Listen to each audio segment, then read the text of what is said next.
Hello everyone and welcome back. It's Professor Gray here and it's time for week 4 of our freshman English class. I hope you all had a wonderful Chuseok holiday.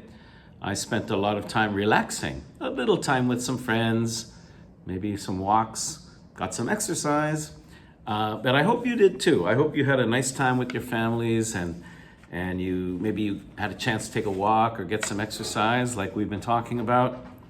But more than that, just a nice break and some good weather, which was nice. Let's get to work now. As always, we begin with a review of the homework. So I will quickly go over last week's homework. So please follow along in the book. We're looking at Chapter 3, The Importance of Exercise for Children. Turn to page 31, Section B, Word Forms. In English, some words can be either nouns or verbs. Same word can be a noun or a verb. For example, drink can be a verb. I always drink water when I exercise. I drink, verb. It can also be a noun. This drink is very cold. This noun, right? This book, this pencil, this table, this drink that I'm holding is very cold. Must be a nice icy, maybe it's an iced tea, something nice and refreshing. Liz practices the piano. Liz practices, verb, number 1, verb. Number 2, piano practice, noun. Piano practice, adjective, noun. Number 3, exercise is important. Is a verb, exercise is the subject. Therefore, number 3, noun. Number 4, we exercise every afternoon. We, subject, exercise, verb. We exercise, verb. Number 5, Tom made many changes in his lifestyle.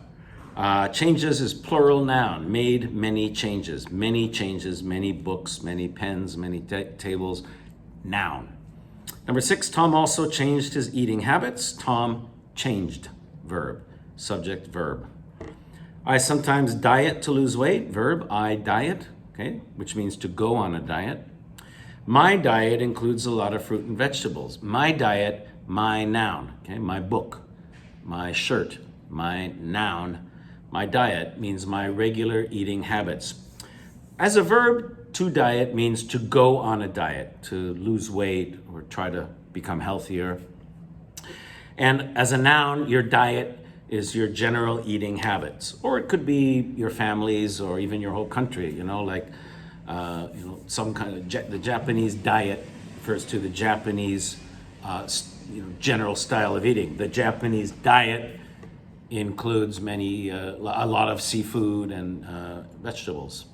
The Mongolian diet, the general Mongolian eating habit includes lots of meat, that kind of thing. Okay, let's move on. Part C, vocabulary. Number 1, habit. It is a good habit to exercise 3 times a week. Habit. Number 2, in contrast. Okay, change, opposite, in contrast. His brother Kyle loves team sports. Number 3, at least. At least means minimum. At least 2 pieces of fruit every day. Minimum 2 pieces every day. Yes, that's a good idea. Number 4, regularly. Many adults exercise regularly. Okay, regular routine every day or 5 times a week or 5 times a month or whatever, but a regular routine. Number 5, as a result, some children are overweight. As a result means therefore or so. Some children are overweight. Number 6, Joseph is a very active child, active. Number 7, you must practice. Yeah, to be good at any sport, you must practice. To improve your English, you must practice. Number 8, this condition is sometimes a result of a poor diet. This condition. Number 9, therefore she is trying to eat a healthier diet.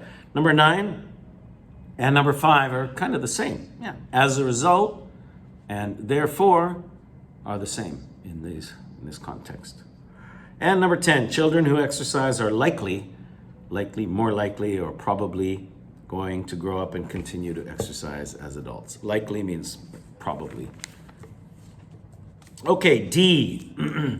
This was your written homework. A lot of you made very good efforts here.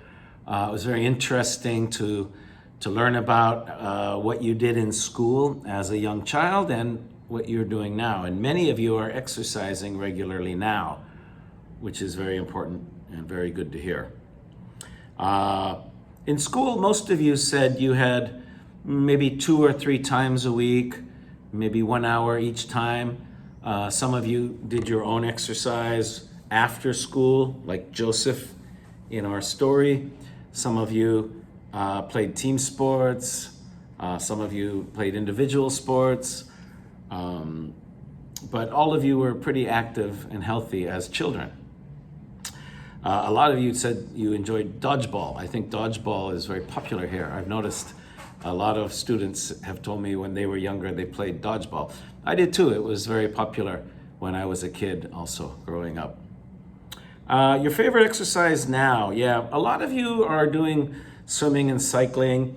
Many of you said it's more difficult now to exercise and play team sports because of COVID. I understand that. That's unfortunate. I hope you can start playing team sports again soon. Many of you said you love soccer.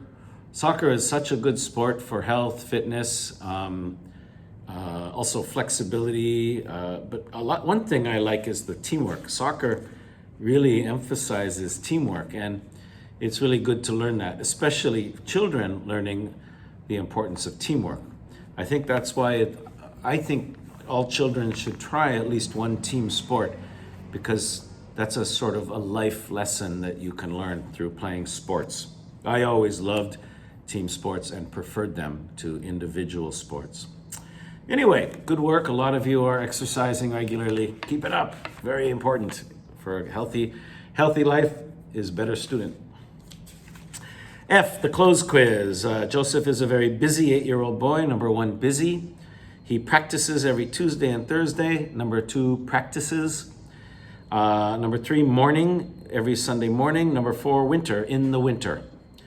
Number 5, every Saturday morning. Number 6, twice a week, twice each week, twice every week. Number 7, easy. It's easy to see that Joseph is very active after school. Number 8, active as Joseph is. As, Momo, as means equal, same. As active in sports after school as Joseph is active. Number 9, therefore. Number 10, exercise in school. Yes, children need to exercise in school. Number 11, trouble. Health of American children are in trouble. Number 12, unhealthy. They may be unhealthy already. Number 13, overweight. Number 14, believe. Doctors believe that these conditions are the result. Number 13, result of physical inactivity and poor diet. Poor eating habits. Go back to section E, page 35. Please look at number 2. Imagine that a friend has asked you to give suggestions for activities that children can do in order to get exercise. Work with 2 or 3 classmates. Now, work alone, of course. Make a list of 10 ways, 8, not 10, 8. 8 ways that children can get exercise that would be fun for them. Okay, this is your first homework. Well, this is your homework for this week. No, this is the first. Sorry, there will be two pieces of homework this week. So, first one, if you look at the class notes I sent you, right? It says, homework number 1, page 35, number 2. Prepare a list of 8 activities for children. Children like, elementary school or even middle school. That kind of age, around 8, 9, 10, 11, anything like that. To get exercise. They must be good for children and be fun. Okay, children need to have fun when they exercise, but also healthy, of course.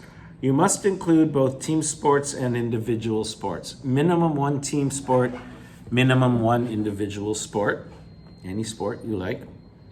And some are for strength, body strength, muscle strength.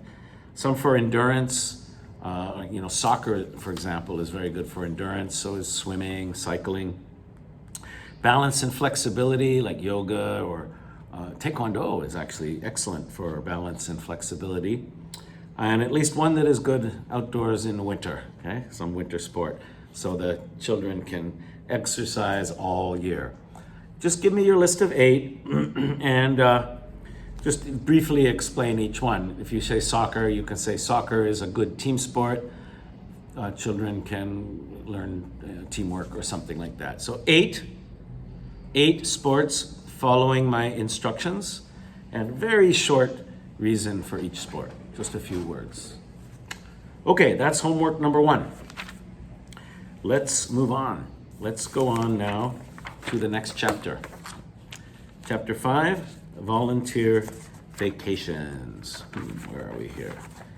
Oh shit, PG. Go to page 50. Now, I sent you the class notes this morning, but unfortunately, the notes I sent, they do not include a nice graph on them. So I'm going to send you another email today with this graph on it. So just, if you're confused, don't worry. I will give you this later, later today. Okay, a volunteer vacation, page 50. What are volunteers? Well, a volunteer, you see in the notes, is a person who works to help people in need. Helping people in need means people who need help. Some people cannot always help themselves. Either they're too young or too old, or they have a physical disability or a mental disability. They need help. Okay. Or maybe they just had some terrible disaster and you want to help them. All kinds of situations. But volunteers help people in need, or help the community with things the community needs, or help animals in need, but receives no money. Volunteer means no money, no pay. That's very important. That's the definition of volunteer. Okay, what are some kinds of work that volunteers do? List the 3 ideas on page 50. Okay, so what I want you to do is just, you can fill in the bubbles on page 50 there. What kinds of work do volunteers do? And just send me a list of 3 in your email. Yeah, I didn't include it in the notes, but you can just say page 50, here are 3 kinds of work that volunteers do. Okay, so that's the second written homework. That's a pretty easy one. But I want you to understand something very important here. Volunteer usually means working, giving your energy to do something, or giving your mind or your skill or your talent. It could be physical energy or mental energy, teaching. Some people volunteer teach, meaning, but you're giving your knowledge and on a certain subject. But please do not confuse volunteer work and donation. Both are excellent. Both are really good things. Volunteer work, you're helping people, or you're helping the community, or you're helping animals. Donation is just giving money. Okay, if I give money to somebody, to some, somebody who needs it, or some group who needs it, that's great, but that's not volunteer. That's not volunteer work. That's donation. Giving blood. Some people donate blood. That's fantastic, but that's not really volunteer work. That's a donation of your blood. Food. Some people just give food for homeless people or hungry people. Again, that's wonderful. That's an excellent thing to do, but that's a donation. Donation is like a gift. Giving, it really, D-O-N means to give. So you're giving something. Volunteer work is giving, but giving your time, your energy, your knowledge, your expertise, that kind of thing. Okay, so I want you to list 3 things that volunteers do. Okay, and for homework, It's got a short lecture video this week. For homework, I want you to read the story. Okay? Read the story and answer A, page 53, part 1 and 2, and then B, reading analysis, page 54 and 55, number 1 through number 6. Okay, so let me go over the homework again really quickly. Page 35, list the 8 sports and activities that children can do. Remember to include team sport, individual sport, winter sport, flexibility, balance, a nice variety of sports that will help children in many different ways, strength, endurance, and so on. Then page 50, just quickly list a quick list of 3 things that volunteers do. Work. Okay, blood donation is not work. 3 kinds of work that volunteers can do. Any 3 would be fine. Then you're going to read volunteer vacations. You're going to read the story. I'm going to talk about that in a minute here. Read the story on page 51, 52. Then you're going to do part A on page 53, part 1 and 2.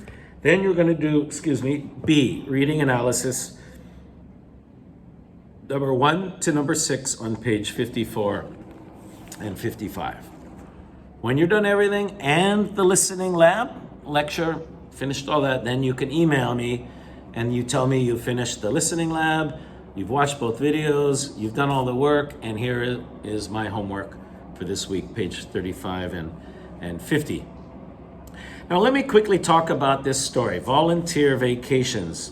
Okay, you're going to read this story, and I've talked about this before, and this will be in the paper that I send you later today.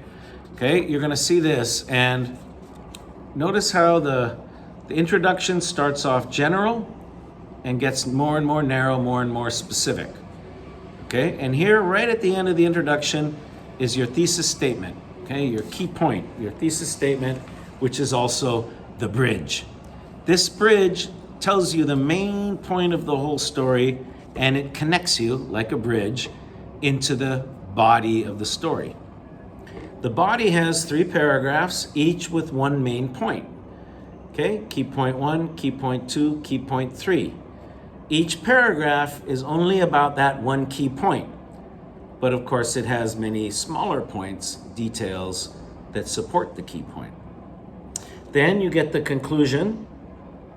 The conclusion usually starts off narrow and specific and gets more and more general.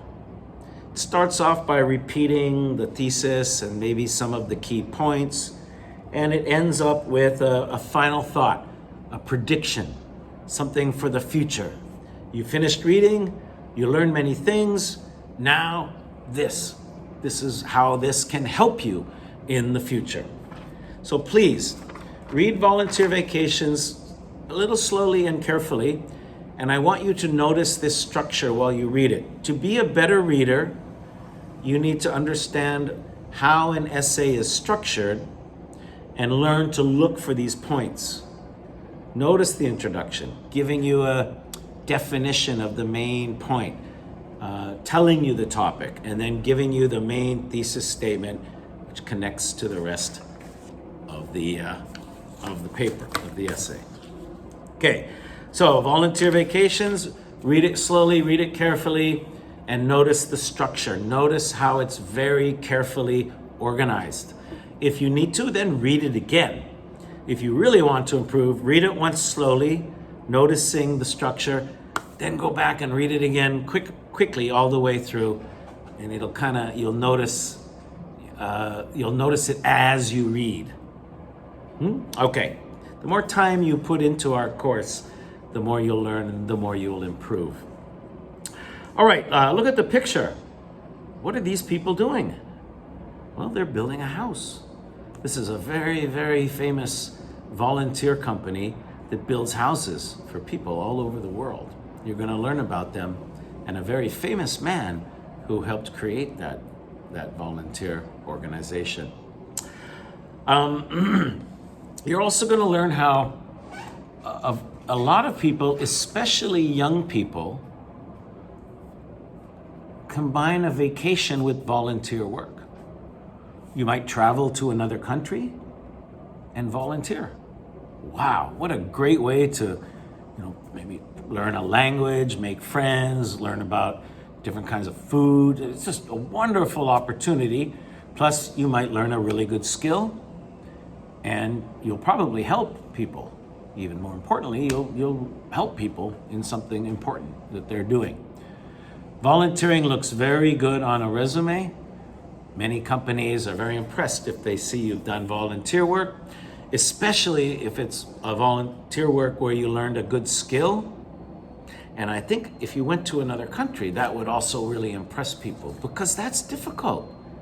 But it also is a great way to grow and to learn a lot of things. And like I said, hopefully make new friends and learn about them and their life and their country. So many good things about volunteer vacations. Okay, you're going to read about 3 different kinds of volunteer organizations, and then you're going to answer the questions that follow it. Okay, that's pretty much everything. That's it for this week. You've got a lot of work to do. You've got a story to read.